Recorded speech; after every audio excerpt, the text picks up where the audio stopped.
Good afternoon and welcome. This is Jose Melgar, and I will be talking to you today about business opportunities. This webinar is presented by the Pasco Hernando chapter of SCORE. The conversation today is about turning challenges into opportunities. We all face challenges every day. Businesses are based on risks, challenges. So smart business people are the ones that are capable to turn those challenges into opportunities. That is said very commonly, that is, we say, commonplace. The important thing is to find a way to make that reality, not just words.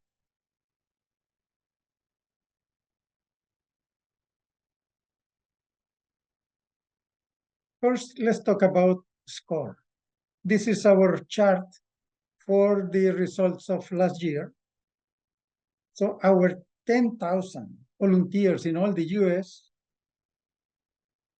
had touched more than 500,000 business people. So in mentor sessions and workshop attendees, in 1 year, we touched more than 500,000 people. So those people started last year more than 30,000 businesses and created more than 80,000 new jobs, not including the owners.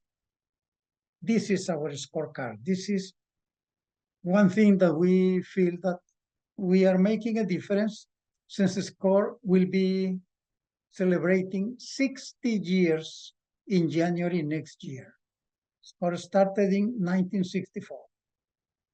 And all this time, our services have been mostly seminars like this one, and we provide mentorships free of charge. Those are the two products we offer, and we are happy that business owners take advantage of them. You are always invited to contact the SCORE for more information and to have assigned mentorships. Just brief words about myself. So I have more than 40 years of experience, business experience. I have dealt businesses in all the continents. And mostly my expertise was in manufacturing, finance, and strategies. That is why I think that seeing so many moments in business that people were able to turn challenges into opportunities, I have prepared this material that I want to discuss with you. This is my 9th year as a volunteer with the SCORE. Many people, the reason they contact the SCORE is because they feel challenges to make their business grow. That is our purpose and the experience we gather from them. I have listed. These are the most common challenges they bring to us. This is the challenges they want to surpass and to make their business profitable or to grow. This is a long list. And of course, we cannot cover all this in 1 hour. I will try to comprise most of these concepts into 5 examples that I will be discussing in order to promote conversation. So any question, please write in the chat, and at the end of the conversation, I will try to respond or give more detail about your questions. Mostly, 80% of the people come to us because they are facing limited financial resources. Nobody has free money available. So that is one thing that I want to talk about. How many people are facing that they are stagnant, they don't grow, they are competing with larger companies, they find it difficult, and now the digital transformation is bringing additional challenges. So all these concepts, marketing, branding, will be addressed during this conversation. I am a fanatic of planning. I think that nobody takes advantage of opportunities if that person is not prepared to find opportunities and prepare with a plan for that. People that are successful, people that have grown in business, in global businesses, they have a plan. It's always a plan. I have never known a person who build a nice house without a plan. And there are many reasons. Because if you try to do that, you will see that there are many risks involved in doing a house without a plan. And the house is the biggest portion of my net worth. All my savings, all the money I could save is being put in the house. So I don't want to risk that. And there are so many details. So when people start houses and then they keep adding and adding, then a new owner adds different portions, the result after several years is not nice because the house shows that there was no plan to make it. And then selling them is not easy. It's not easy to put in the market a house that is being done by chunks. So I always compare that like trying to drive a car with a blindfold. The result is not good. So then, if we accept this, if we accept that build a house without a plan is not a good idea, why would I expect to grow my business without a plan? Why is that different? The business is also full of risks. It's also a big portion of my net worth. It's also with many details to consider. Why so many people try to grow a business without a plan? And I am not talking to the general business plan. It's a plan for sales, a plan for manufacturing, a plan for distribution, a plan to make money, a plan to take advantage of opportunities. If I don't have plans, how do I expect a good result? I like this wording from Alan Lakein. I copy this. The guy says, planning is bringing the future into the present. The only moment when you can work in the future is when you are planning. When we are just solving problems as they appear, we are not working in the future. We are always working in that present when the problem appears. So in order to have a different kind of company, we need to resource to plans. So all that long list I presented before of challenges, I will comprise in these 5 challenges and how we are going to prepare strategies for them. So the most common is that people come to us saying, there is never enough money.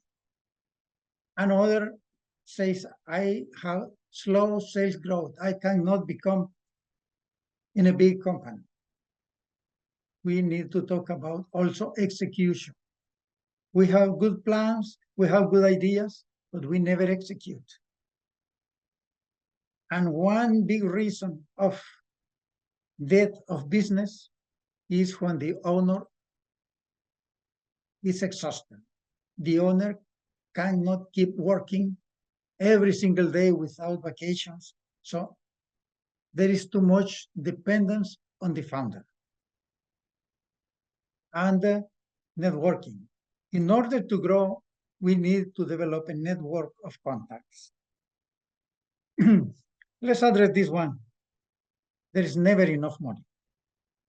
And people say, don't tell me about plans. I had a plan. But all the expenses that could happen, I could not include in the plan. And now with this inflation, the costs are growing so fast that now what I started is at risk. And what sources can I have for finding small businesses? So we will be addressing those sources. And the most important one, I don't know how to prepare a cash flow projection. I will show why is that so important. Why not having a cash flow projection changing every week is the main difference for success, for succeeding. If we are going to make a plan for funding, we need to know what are our options. To fund a business, there are only three possible sources. Three. Use your own money, your own savings. Somebody gives money to you, or somebody lends money to you. There is no more. Those three possibilities are listed here, 6 details, because gifts could come from member of the family, or a friend, girlfriend, or grants. Grants are gifts that we expect to receive. Then, if we are going to use somebody else's money, could be as investors, they will come if they see that our idea is good, that has potential, but since they don't know us, they will want a bigger portion of the profit. So if I accept an investor that will risk their money in my business, I will have to sacrifice big portion of my profits for that investor. That is why loans are the best chance, because you agree an interest rate with the bank, and then that is the limit of your expense. Is the interest you are going to pay to the bank, the lender. And I will talk also about microloans that are available for small businesses that cannot apply for bigger loans. And I will cover that in certain detail today. So these are the things that we need to understand that are the only options. Don't look anywhere else. These are the possibilities. So of course, I cannot explain how we can get a gift, but I can talk about grants, because many people come to SCORE asking how to get a grant. Let's explain what is that. There are two sources for grants: the government that has a big amount of money and some private agencies. Big banks, big companies that want to develop certain area of their interest, and they offer some grants. But the big chunk of money, billions of dollars, are funded by the government. Mostly, and this is important, grants are offered to non-profit users. I have never seen a private business receiving grants. Nobody is going to give me money for me to make a profit. There is no sense in that. Grants are offered to non-profit users, so non-profit organizations. And those organizations need to have from the very beginning a mission that fits exactly with the purpose of the grant.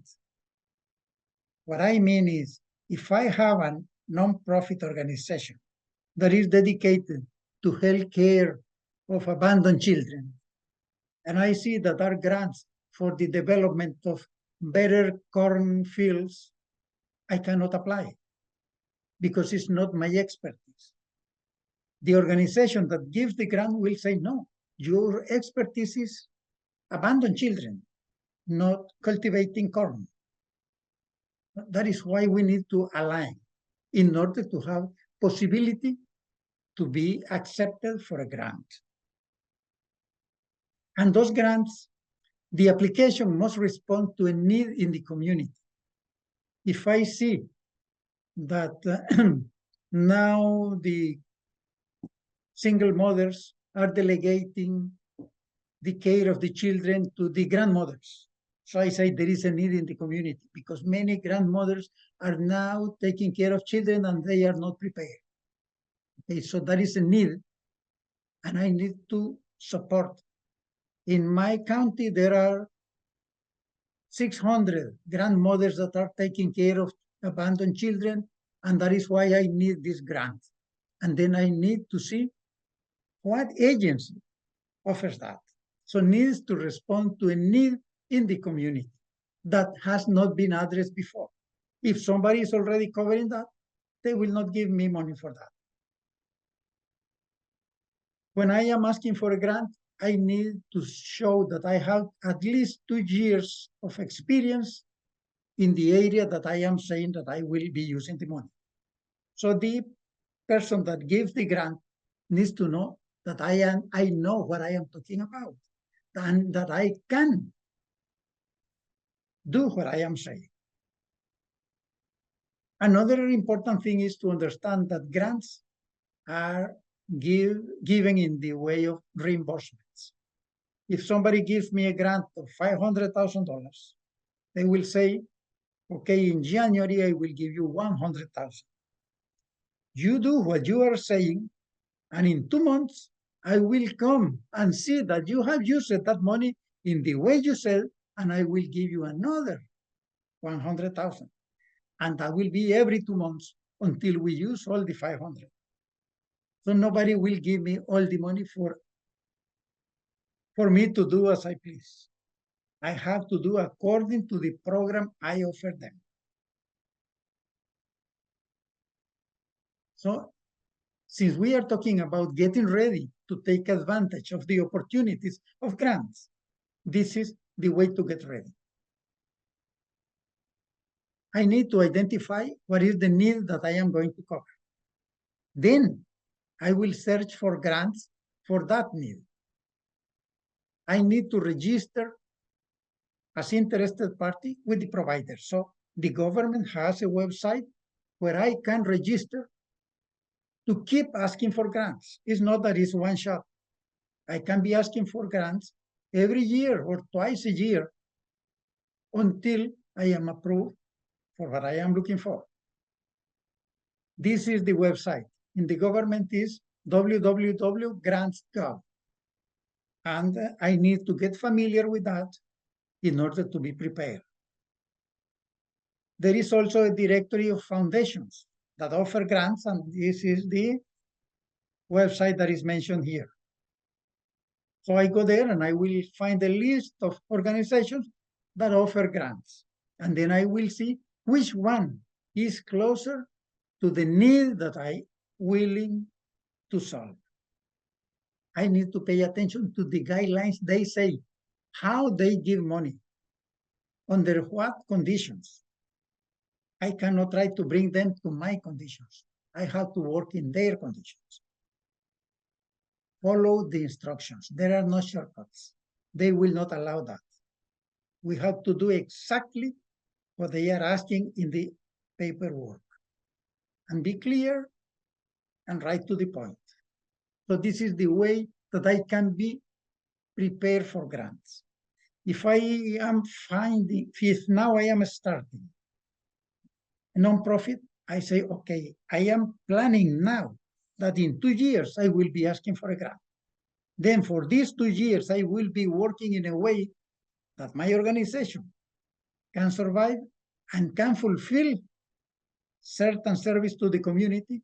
And then in 2 years, I will be familiar because I will use these 2 years to learn about the grants I am looking for, to be familiar with the websites, and to be familiar with the wording, because there are many people that will charge for me to write that. If I learn how to do it, the better.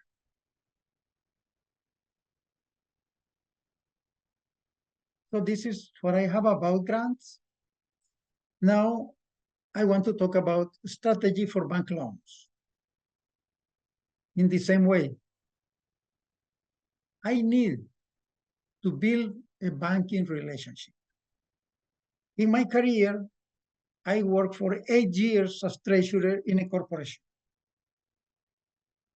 More than half of my time was dedicated to build relationships, speaking to different banks. My company was working with 14 different banks because we couldn't depend on only one bank.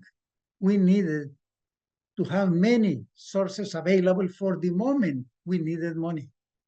So be prepared for the moment you will need the money, not look for that when it starts to rain. So I was talking every week with all the bankers, talking about their families, talking about how their children were doing in the school, and what were the conditions on the market, what were the conditions, when was the opportunity to get a long-term loan at low interest. During the pandemic, the government offered PP loans. Lots of money was delivered to small businesses in those conditions. How these guys obtain in 3 weeks millions of dollars? Because in the first month, the PPP loans were offered, were already millions, hundreds of millions of dollars delivered. Because these people were prepared to take advantage of the opportunity when it appeared. They didn't know that would be PPP loans, but they were developing relationship with the bank.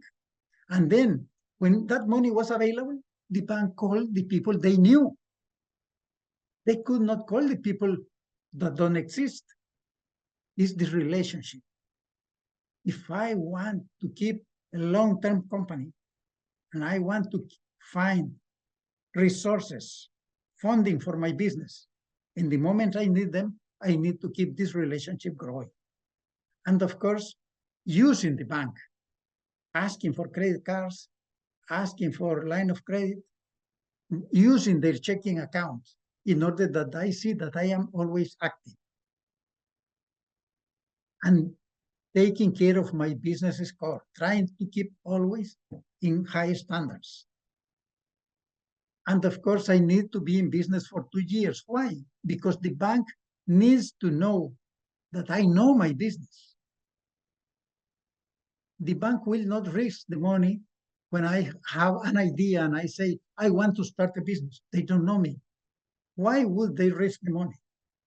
But if I have been 2 years and I bring them balance sheet and profit and loss and say, you see that I am making money, but not enough because I need more money to grow, then they will see that I know what I am talking about. That is the reason why this condition. Be in business for 2 years and demonstrate that you can deliver, that you can ship to the customers and the customers are happy and they will buy from you more if you have more resources. Okay, then the bank will risk. If I am going to ask for money, I need to personally guarantee that loan with a mortgage, with whatever resources I have in order to give a collateral. Because they don't know me, they will not risk their money without a collateral. They will require a lot of documents. I need to have them ready and understandable and know what information is there. It's not that the accountant will prepare that and then I will send that to the bank. Maybe the information that is going in those documents is not helpful. It will be the reason why they don't lend me. So I need to know what is there. So that is my strategy to obtain bank loans in the future to make my business grow. I have to start working today. Every strategy to be prepared for opportunities needs to start working today. So what if my business is so small that doesn't apply? So the banks say, no, you are not in my parameter that I lend. So there is a program that is called the microloan business. Mostly they are funded, in many cases, in many regions of the US, they are funded by the SBA, but also as I have seen in the Pasco County where I work, there is a microloan program funded by the Pasco County. So they lend up to $50,000. That is why it's microloan. So some people say, I need 14,000 to grow. I need $24,000 to increase my kitchen. I need $30,000 to buy a new food truck because I already have one that is successful. I need for another one. So then those loans are a good solution. Or if in my business I have temporary needs for money, so these microloans could be like a bridge until I can be out of the problem, and then I will not need the loan anymore. So of course the business needs to be in operation, but they will give you lower interest rates and longer terms. So you can find the microloans program in the internet. So there are several sources. In the Pasco County is with the Smart Start, the business incubator, and you can find that in the internet too. Then, how can I prepare for the day-to-day operation to be prepared for financing? The cash flow projection. There is a cash flow that the accountants prepare for how the money was used in the past. This is talking about the future. Remember that the strategy is bringing the future to today. So if I go to a bank and ask for a loan, the banker will ask for this upfront. They will say, show me your cash flow projection when you will need the money. These are fictional numbers. So, but this business starts January 1st with $2,600 in cash. During January, this business will sell 14,500. 4,000 of them will go in credit, so will be receivables. I will not receive cash until the following month, so I deduct it. And I will have only 12,400 available. But I need to pay money during that month. My suppliers, my payroll, and I will need to pay rent. So this business pays $2,000 rent every month. So in the end, I will use $11,700 in the month. But I need to buy equipment. I am thinking to start January using a new equipment, and I will have to pay $24,000 in equipment in January and $6,500 in February. So that is why I need money, because the money that comes from operation is not enough. It shows that I need $23,000 the first month and $1,000 the second month. So it's not enough. Then I ask for a bank loan. And I say all my calculations for the year shows that I will require $44,000 loan. I will need that the bank gives me $32,000 the first month and $12,000 the third month. In that way, we see that at the end of the month, I started with 2,600, and now at the end of the first month, I will have 8,000 of cash that will cover my operation for the second month. And at the end of the month, I will have still $1,000. But then I will need another 12,000 because I had to pay the other installment of the equipment. And that is why I show in this chart how I will be needing money and when. And when in May I can start repaying the loan, because the banker will want to know when. Okay, this chart in a real business has to be prepared for every week. When I will be paying the salaries, how much money I will be receiving. So this needs to be a living document. in order that I can be prepared for the opportunity or for the need when it arises. So I need to understand this form and use it, because nobody will think that my request for a loan is believable if I don't know how to use this.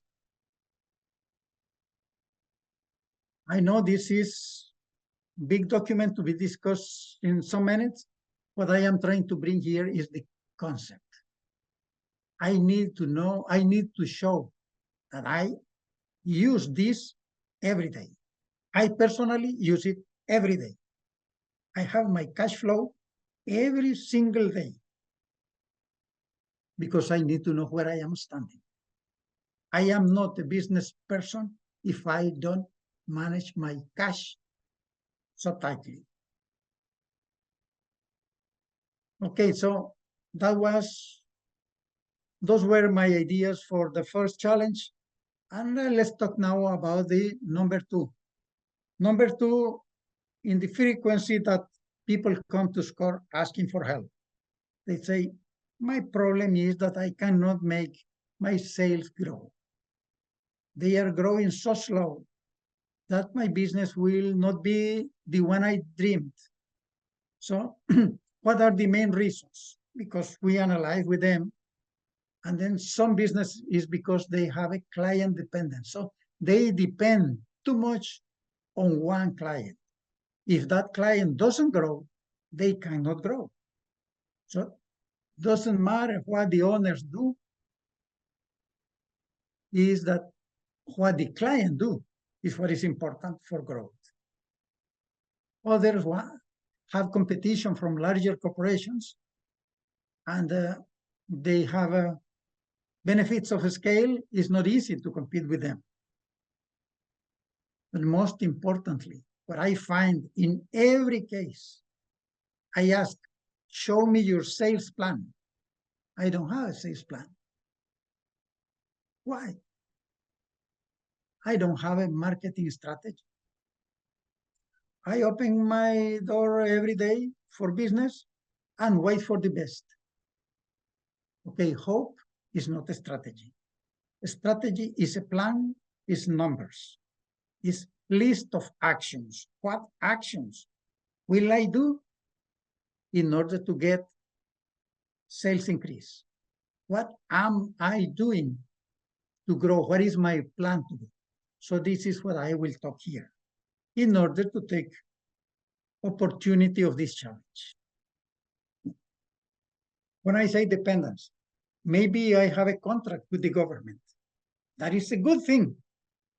I am not trying to say otherwise. It's good to have a good contract, so my business is going well. Yes, but if that is the case, I don't have a business. I am an independent contractor. Maybe successful, but that is a different definition. A business is the one that can grow from different sources of income. So I cannot be depending on one client.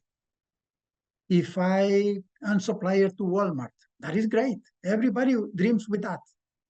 But then I will have to attend to the rules of that client. So I need to have a strategy how I can increase sales outside Walmart without making them angry, because I don't want to make Walmart angry with me. I want to keep that agreement with them because it's so valuable. But I need to find ways to develop other clients separate if I want to grow. Because if not, I will grow only to the point that Walmart allows me. So diversifying is crucial, but be careful not to affect the relationship. That is something that we need to have a strategy. Okay, let's talk about sales plan. Is the most important part of a business plan. I like to compare with this. Business plan is what you see from outside. I go to a bank and I bring a folder with a lot of nice papers, projections, graphs, and so on.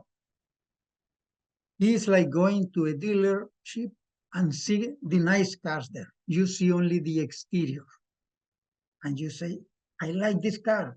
The color of this car is shining, or it's a new design. I like it. But what really makes it a better vehicle is what is under. What you don't see is that 8-cylinder is a V8, is a V6. What kind of engine does it have? What is the transmission? What is the size of the wheels? What are the RPMs that can develop? That is what really makes a vehicle, not the exterior. The exterior is for selling it. But what is the life, the engine of a business plan is the sales plan. I go to a bank, or if I am the banker and somebody brings me a nice folder with nice papers, my first question will be, tell me how you make money. Talk to me about your sales plan. How are you planning to grow your sales? What are your actions? Because that is the foundation for the future of the business. That is how you are going to repay the loan. The sales plan. If we don't have a sales plan in our business, we better start preparing it today. The most important rule for a sales plan is to understand the customer always is looking for opportunities. Opportunities is the key word.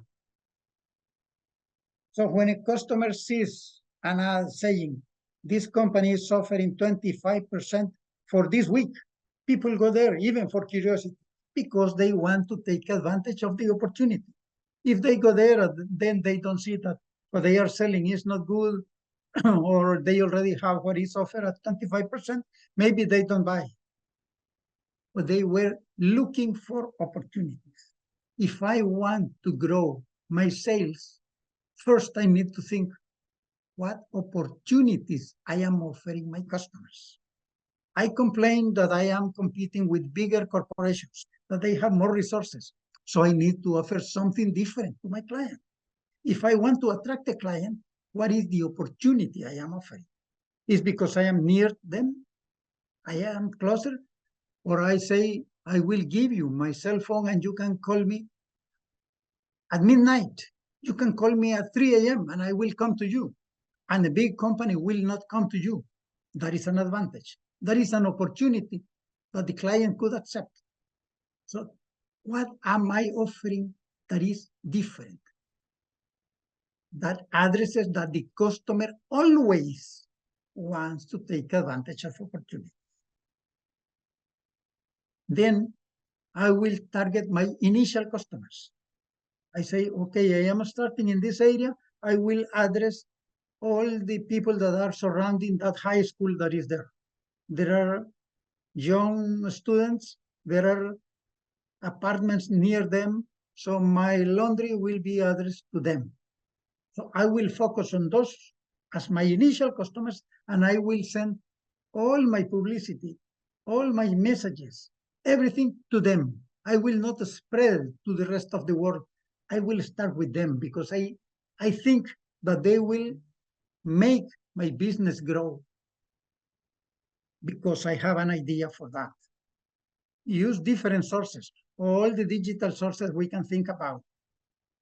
And then another important thing, I, as the owner, need to do the first sales. I cannot hire somebody to do the sales for me. I need to do it because I need to understand how the customer makes their decision for buying. Because that is the life of my business, understanding how the customer thinks. If I hire somebody to do that, that person will have the knowledge, and that person in 6 months will open a business to compete with me. So the first sales have always to be done by the owner. And when the owner does that, and the owner understands how the customer thinks, the owner can replicate and do that many times, and then hire somebody to repeat what they already know.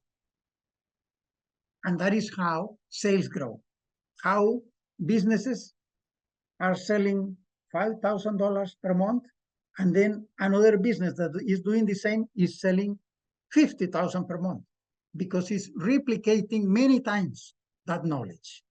This is the secret for a sales plan. So let's begin with the list. What makes your product different? Why the client will benefit. The key word here is benefit. What benefit will take by doing business with me? Durability of my product, fast delivery, if I have a better equipment. So all these characteristics and many more. This is just an example. Let's start with the list if we want to start with the sales plan. What do I have? I want to talk to you about this very briefly, but this is very important, and this is one of the modern things to develop a sales plan. It's what we call the funnel of sales. You see that is wide in the mouth and it's coming down, so like a funnel. This is how we plan a projection of marketing, or we plan how we will get sales. To give you an example, for this webinar, we sent 5,000 emails, 5,000, to people saying we will have this webinar in this and this time. And from those 5,000, we monitored that only 800 came to the website to see, because the rest didn't have interest in this matter. So 800 came with interest, and then 100 signed for it, and then some of them appear. So that is the funnel.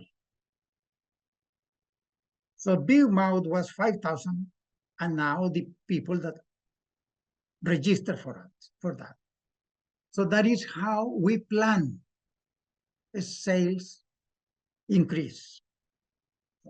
We need to plan how many contacts we will send and then drive them to our website, because the website is the second step, not the first one. It's the second step. And then in the website is where many things happen. People register, people pay, people sign, whatever.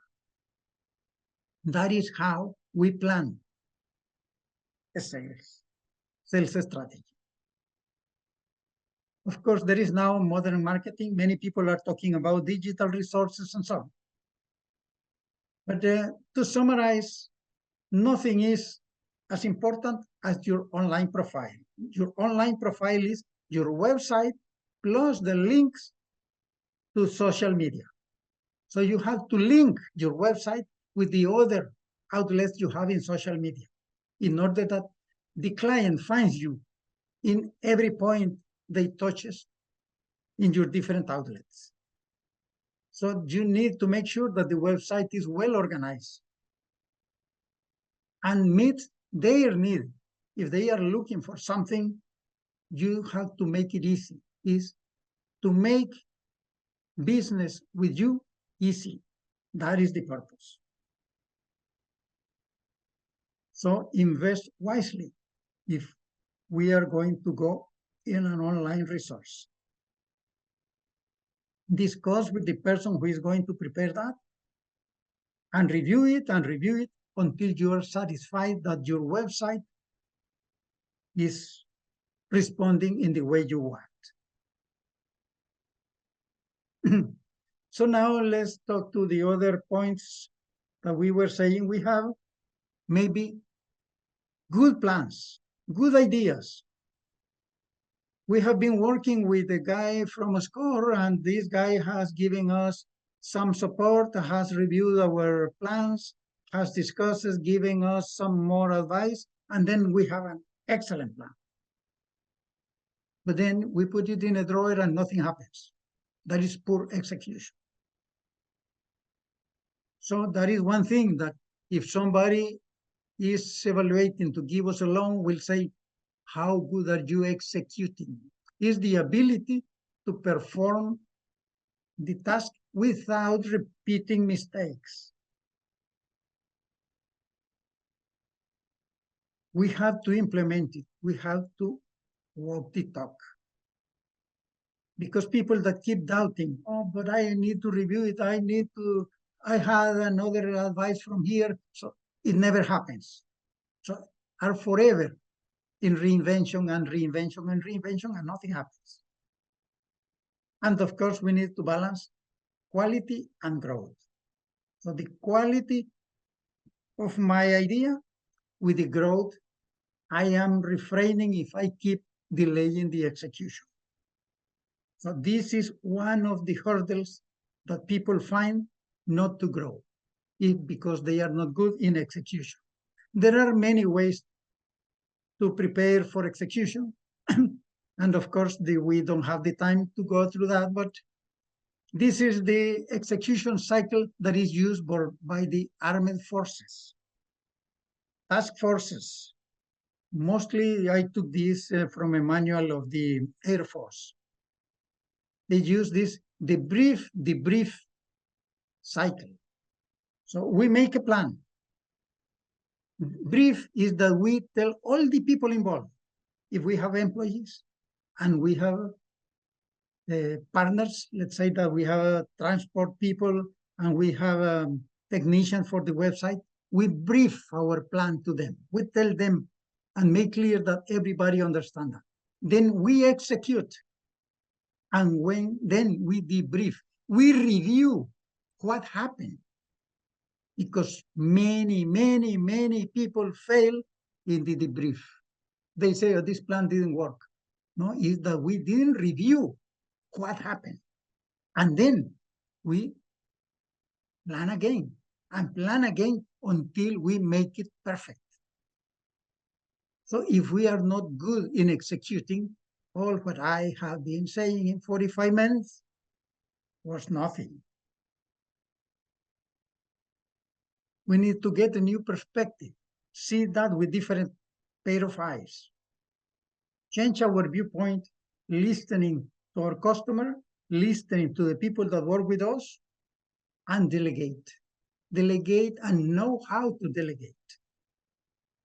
We can get a mentor to work with us, and the mentor may be free. Fourth challenge.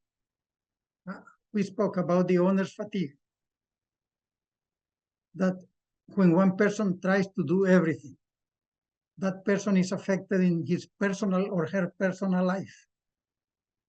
And then the business cannot operate without the owner's presence because that person makes all the decisions. It's the one-man band. In order to start changing, we need to establish priorities. And we need to let go of certain decisions that are repetitive, that they don't need our presence to happen. And learn to plan in advance. Create a calendar of activities. In other way, plan. Decide if we are working in the business or working on the business. These two people in these charts are very busy. One is working maybe 12 hours a day, working in the business as an employee, executing tasks. That business is very difficult to grow. The other one is working on the business, making contacts, discussing strategies, talking to a mentor, thinking, learning things, networking. Then that person maybe can have 10 stands like this without being under the sun every day. That is different. And the first one works very hard, maybe harder than the other one, but is working in the business and it's better to work on the business. And the last challenge is that we need to be good in networking because we don't know everything. We cannot be experts in all the disciplines. and we need to cultivate good business relationships. We need to find providers of expertise, because if not, our business will never grow out of the initial stand. What kind of networking? Go to places where our customers meet. Talk to our employees. Meet with them out of the hours. And we need to do professional relationships with all these experts, bankers, marketers, accountants, technology experts. We need to attend webinars. We need to attend events where those people meet. But this is how we can prepare ourselves to be ready when opportunities appear. So, as a summary of what I have been saying is, the recommendation is to review our goals and our plans to ensure that we have a cash management that we know and we understand, that we are familiar with the cash flow projection, that we can ensure that the business can work if I take a vacation. If I go 3 weeks out of town, the business will be open and attending the customers, and everybody will know what to do. That we need to balance life and business in order to last longer and enjoy the benefits of the business better. That I know what is an aggressive business sales plan, and I have it. But the main thing is to challenge myself to think bigger than I have been doing so far. And I think bigger or not, that will be the difference. So this is the material I had to discuss today. And my last recommendation would be that you don't have to do it alone. Of course, there is a lot of information there. There is too many concepts to discuss in 1 hour, but we don't have to do it alone. At least there is a SCORE that is free. It's a reliable resource. We can ask SCORE for a mentor, and that mentor will come to discuss those things with us, and we can develop plans and make review with them and have input from people that have experience, lots of experience. People from SCORE have at least 20 years of business experience, and they are at our hand. So we can reach SCORE at the SCORE.org, and in our case, in the Pasco Hernando County. So just as information, if anybody would like materials included in this presentation, you can ask on request. I will give that on request to my personal email. So I appreciate your attention. I hope that you can find any benefit from this, and in the Q&A. So as I said, you can request this by email, and then I will be happy to send the slides to the people that think can find any benefit.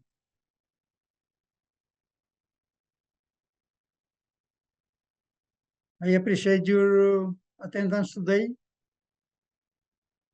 and I invite you for the next webinars that SCORE has in program. Okay. Thank you. Thank you for your attention, and hope you have a very good and profitable day. Bye.